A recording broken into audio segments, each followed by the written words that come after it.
আসসালামু আলাইকুম। আমরা এখন হচ্ছে একটা শরবত বানাবো। শরবত এক গ্লাস লেবুর শরবত তৈরি করবো। দেখি কীভাবে লেবুর শরবত তৈরি করা যায়। আমরা প্রথমে একটা অর্ধেক লেবু নিয়ে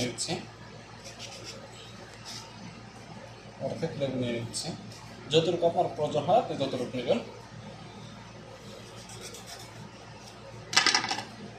তাহলে লেবুর এটা আমরা রসটা দিয়ে দেবো পরিপূর্ণ।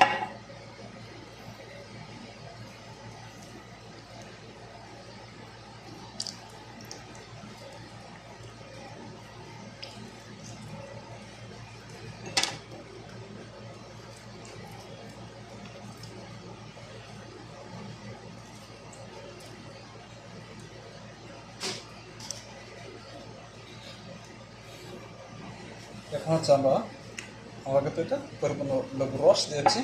এখন হচ্ছে আমরা একটু লবণ দেবো। একটু জাস্ট একটু সামথিং লবণ দিচ্ছি।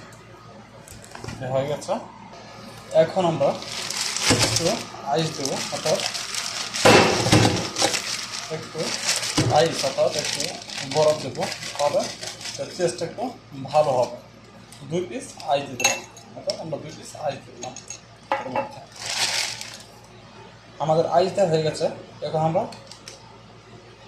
1 বোতল পানি দিয়ে দেবো, অর্থাৎ আমরা এটার মধ্যে পানি দিয়ে দেবো।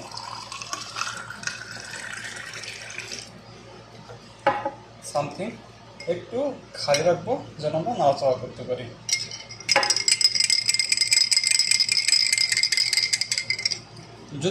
যদি আপনি চিনি খান তাহলে একটু চিনি দিতে পারেন।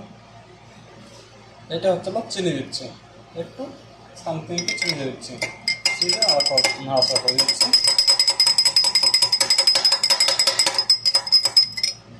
তাহলে আমাদের শরবত হয়ে গেল।